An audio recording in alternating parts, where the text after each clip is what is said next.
Praise lord. మీ అందరికీ దేవుని నామమున అందరూ బాగున్నారా? ఈరోజు దేవుని యొక్క వాగ్దానం వినడానికి సిద్ధంగా ఉన్నారా? అంతకంటే ప్రాధాన్యంగా ముందు కృపా TV India YouTube channel subscribe చేయండి. అంతేకాకుండా అనేకులకు ఈ వీడియో పంపించడానికి మీరు సిద్ధపడండి.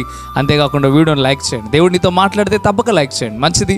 దేవుని యొక్క వాగ్దానాన్ని విందాం. దేవుని యొక్క వాగ్దానం యెహోషువ గ్రంథం 1వ అధ్యాయం 6వ వచనాన్ని మనం ధ్యానం చేద్దాం.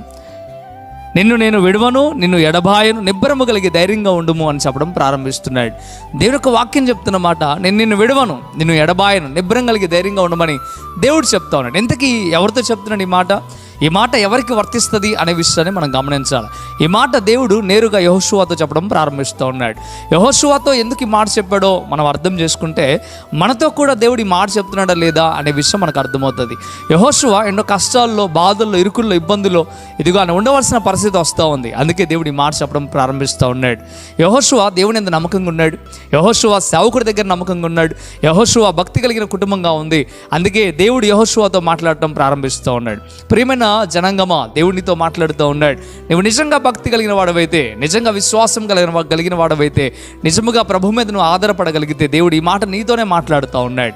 యెహోషువ జీవితంలో ఇశ్రాయేలు ప్రజలు నడిపించే విషయంలో తన ఆత్మీయ నాయకుడైన మోషే ఎన్నో బాధలు పడటం, కష్టాలు పడటం యెహోషువ దగ్గరుండి చూశాడు. అయితే ఒక మారు ఆలోచించండి, వీటన్నిటిలోండి ముందు కొనసాగాలంటే ఆయన ఎంతగానో భయముతో, ఇబ్బందితో ఉన్నాడు. కానీ దేవుడు అంటున్నాడు, మోషేకు తోడే ఉన్న రీతిగా నేను నీకు కూడా తోడే ఉంటా, తప్పక నీ కుటుంబానికి నేను తోడే ఉంటా అని దేవుడు ఈ మాట చెప్పడం ప్రారంభిస్తూ ఉన్నాడు. నీ జీవితంలో కూడా ఎన్నో సమస్యల్లో, కష్టాల్లో, బాధల్లో, ఇరుకుల్లో, ఇబ్బందులు నువ్వు విడవలసిన పరిస్థితి ఉందా? ఇదిగో దేవుడు నీతో చెప్తున్నాను, నిన్ను విడవను. మనుషులు విడిచిపెడతారండి, దేవుడు విడిచిపెట్టు. దేవుడు నిన్నెప్పుడు కాపాడేవాడు. దేవుడు నిన్నెప్పుడు ఆదుకునేవాడు. ఎప్పుడయ్యా అంటే నువ్వు భయం భక్తి కలిగి దేవుని యందు విశ్వాసం ఉంచితే. కానీ నువ్వేం చేస్తూ ఉన్నావు? దేవుని యందు భయం భక్తి కలిగి ఉంటున్నావా? లేకపోతే దేవుడిని విడిచిపెడతా ఉన్నావా? దేవుడిని విడిచిపెడితే దేవుడు నీకు మేలు చేయడు. దేవుడిని కలిగి ఉన్నప్పుడే దేవుడు నీకు మేలు చేస్తాడు. నువ్వు దేవుడిని కలిగి ఉండు యెహోషువ వలె. కానీ ఒకవేళ నువ్వేం చేస్తున్నావు? దేవునికి దూరం అవుతా ఉన్నావా? ఇదిగో దేవుణ్ణి ఎంతగానో నువ్వు ప్రార్థించేవాడిగా, దేవుని విశ్వాసం ఉంచేవాడిగా నువ్వు ఉంటే దేవుడు తప్పక నీ జీవితంలో అద్భుతం చేస్తాడు. కానీ నువ్వేం చేస్తున్నావు? ఈ రోజున ప్రభు పాదాలు పట్టుకొని అడగకుండా, ప్రభు దగ్గర నువ్వు ఉండకుండా, నువ్వు ఎంతగానో నువ్వు లోకానుసారంగా జీవించడానికి ఇష్టపడుతూ ఉన్నావేమో. అందుకే దేవుడు అంటున్నాడు, ఈ దినము నేను నీతో మాట్లాడుతూ ఉంటాను.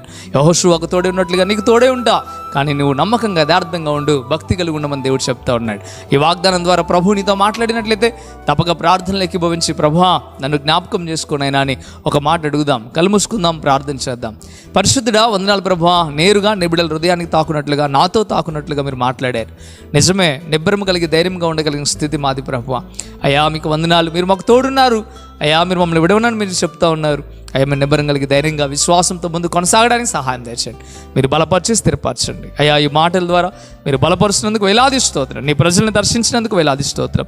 ఈ మాట విని ఎవరైతే విశ్వాసంతో, నమ్మకంతో ప్రార్థనలు ఏకీపిస్తున్నారో వారి పట్ల ఈ మాటలు నెరవేర్చబడును కాక కృప చూపించమని, వారి కుటుంబాలను దీవించండి, వారి పిల్లలను దీవించండి, వారు చేసిన ప్రతి ఒక్క పనుల్లో మీరు తోడుగా ఉండండి, వారి పంట పొలాలను దీవించండి, వారి వ్యాపారాలను దీవించండి, ఉన్నతమైన స్థితికి మీరు మార్చమని. అంతకంటే ప్రాధాన్యంగా నీ ఉన్నావని ధైర్యం, విశ్వాసం కలిగి భయం భక్తితో ముందు కొనసాగుతూ సహాయం దయచేయమని యేసే నామములో మిక్కిలి బతిమలాడి వేడుకుంటున్నాం తండ్రి.